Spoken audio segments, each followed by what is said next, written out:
چنگیز خان منگول فاتح اندازاً 1167 تا 1227۔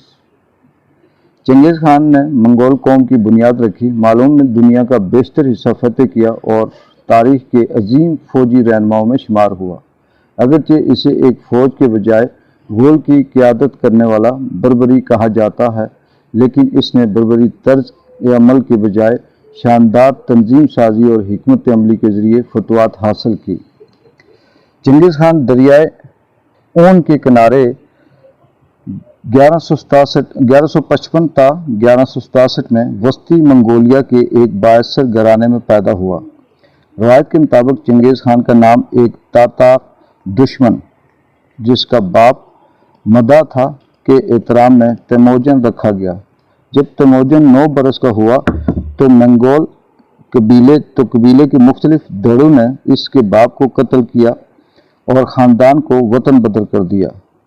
وہ بڑی مشکل سے شدید موسم سرما کو برداشت کر پائے اور اس وقت ان کی حالت اور بھی بدتر ہو گئی جب ایک اور قبیلے نے ان کے کیمپ پر حملہ کیا اور تیموجن کو بطور قیدی ساتھ لے گئے۔ اس کی گردن کے گرد ایک موٹا لکڑی کا حلقہ ڈال دیا گیا۔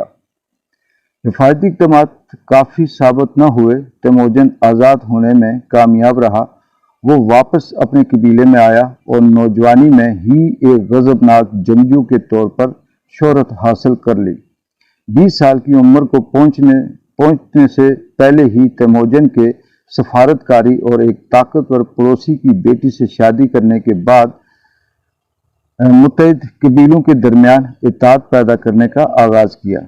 نوجوان رہنما کے خلیفوں کی تعداد بھی کافی کم تھی۔ جب مخالف مرکیت قبیلے نے تیموجن کے کیمپ پر حملہ کیا اور اس کی بیوی کو اٹھا لے گئے، تیموجن نے ہمسایہ خاندانوں کو متحد کرنے کی کوشش تیز کر دی اور 1 سال کے اندر مرکیتوں کو شکست دے کر اپنی اہلیہ کو بازیاب کروا لیا۔ مرکیتوں کے خلاف تیموجن کی فتح دیگر قبائل کو بھی اس کی جانب لے آئی۔ اس نے مخالفین پر حملہ کیا اور انہیں شکست دی۔ تب اس نے زندہ بچ جانے والوں کو اپنے ساتھ مل جانے یا تبی ہونے میں ایک راہ منتخب کرنے کا موقع دیا۔ 25 سال کی عمر میں تیموجن نے منظم انداز میں تمام منگول قبائل کو واحد فیڈریشن کی صورت میں متحد کر کے چنگیز خان کا لقب اختیار کر لیا۔ چنگیز خان کا لفظی مطلب عالمگیر آقا، راست باز آقا اور انمول آقا بھی بتایا جاتا ہے۔ خان نے اپنی فیڈریشن میں شامل تمام ذیلی قبیلوں کو ایک محفوظ فوج بنانے کا کہا جو اپنے علاقے کا دفاع یا جارحانہ رویہ اختیار کرنے کے لیے تیار رہے۔ اس نے اپنی فوج کو اشعار نظام کے مطابق منظم کیا: 10 آدمیوں کا دستہ، 10 دستوں کی کمپنی، 10 کمپنیوں کی رجمنٹ اور آخر میں 10,000 آدمیوں کا ایک تیمن۔ خان کے بیٹوں اور دیگر قابل بھروسہ اہل خاندان و اراکین قبیلہ نے اہم عہدے سنبھال لیے اور تنظیم 100 سے زائد سال قبل ایک ایٹلا ہند جیسی تھی۔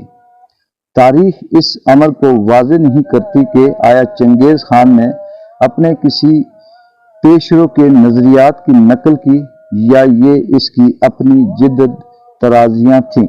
بہرحال اس نے بہترین ممکنہ نتائج حاصل کرنے کے لیے اپنی فوج کو عقل مندی کے ساتھ منظم کیا۔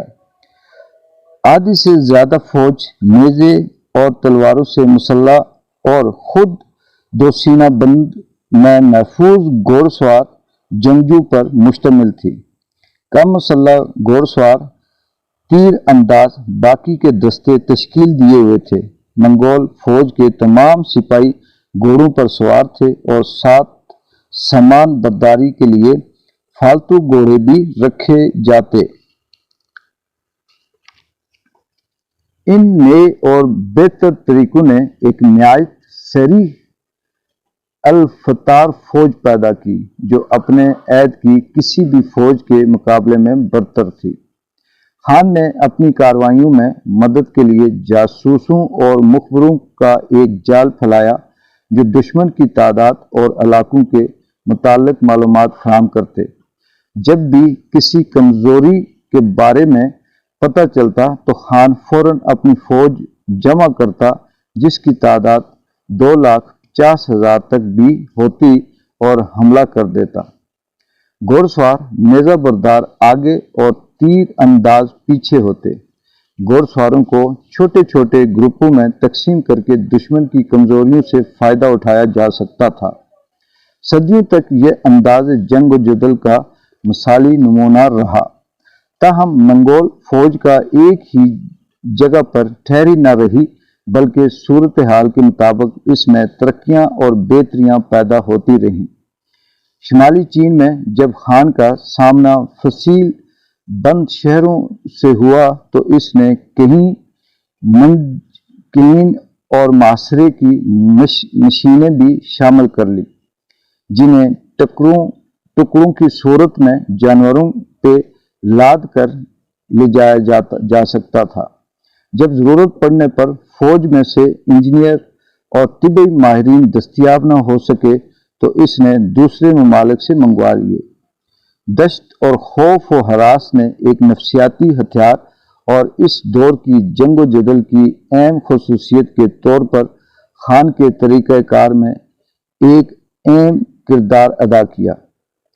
اس کی فوج شاذ و نادر ہی قیدی رکھتی، عموماً شہریوں پہ قبضے کے بعد سپاہیوں کے ساتھ ساتھ شہریوں کو بھی تبیح کر دیا جاتا تھا۔ منگول دہشت کا اس قدر چرچا ہوا کہ بڑے بڑے دشمن کے بڑی جتھوں کا مقابلہ کرنے کے بجائے بھاگ کھڑے ہوتے۔ خان نے اپنے آبائی علاقے میں تمام مخالفین کا قلع کما کرنے اور منگول قوم کو مؤثر طور پر قائم کر لینے کے بعد اپنی سلطنت کو وسعت دینے کا سوچا۔ 1206 میں اس نے چین پر حملہ کیا اور 2 سال کے اندر اندر دیوار عظیم توڑ ڈالی۔ منظم حملوں کے ذریعے خان نے 1215 تک سارے چین کو شکست دے دی اور 1218 میں جزیرہ نما کوریا کو بھی اپنی سلطنت کا حصہ بنا لیا۔ 1219 میں منگول تاجروں کے قتل کے واقعے پر غصے میں آ کر اس نے اپنی فوج کو مغرب میں ترکوں کے خلاف موڑا اور جلد ہی موجودہ عراق، ایران اور مغربی ترکستان پر مشتمل خطے کو قبضے میں لے لیا۔ تب خان نے شمالی ہندوستان کے علاقے پہ حملہ کیا اور فتح پائی۔ جنوب اور مغرب کے علاقے اختیار میں آ جانے کے بعد اس نے 1222 میں روس پر دعویٰ بولا اور خلیج فارس سے آرکٹک سمندر تک کے خطے پر غلبہ حاصل کر لیا۔ اگرچہ خان ایشیا بھر میں لوٹ مار اور قتل و غارت کی، لیکن شکست خوردہ ملک کے زندہ بچ جانے والے لوگوں کو نظر انداز نہ کیا۔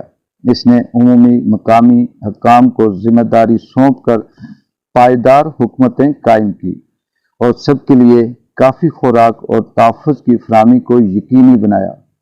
اس نے تمام مذاہب کو آزادی دی۔ وہ جنگ میں جس قدر ظالم تھا، امن میں اس قدر خیال رکھنے والا تھا۔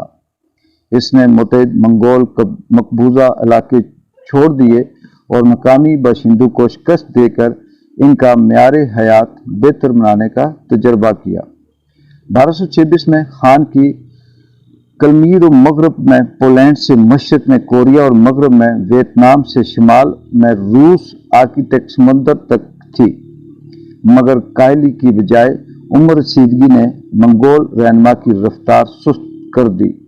60 برس سے زائد عمر اور گرتی ہوئی صحت میں خاندان نے چین میں ایک شورش دبانے کی مہم کے دوران واپس منگولیا جانے کی کوشش کی، مگر سفر میں ہی مر گیا۔ موت سے کچھ دیر پہلے اس نے اپنے ایک بیٹے کو فوج کا انچارج بنایا اور ہدایت کی کہ چینی باغیوں کی شکست کے بعد انہیں تبیح کر دیا جائے۔ خان کی سلطنت اس کی موت کے بعد بھی 150 برس تک موجود رہی، جس کی وجہ اس کے بیٹوں اور پوتوں کی قابل قیادت تھی۔ اگرچہ روس اور چین دونوں نے چنگیز کی سلطنت کے کچھ علاقوں کو اپنے ماتحت کر لیا، لیکن منگول قوم بدستور موجود رہی۔ آج منگولیا میں چنگیز خان ایک قومی ہیرو ہے۔ اس وقت کے حاکم سوویت یونین کی مداخلت کے باوجود چنگیز خان کی 800ویں سالگرہ کے موقع پر ساری قوم نے جشن منایا۔ ایشیا کے اندر اور باہر بھی چنگیز خان کا نام عالمگیر غلبے اور عسکری طاقت کے مترادف ہے۔ اس کی کامیابیاں وسیع اور پائیدار، جبکہ عسکری مہارتیں ہر لحاظ سے برتر تھیں۔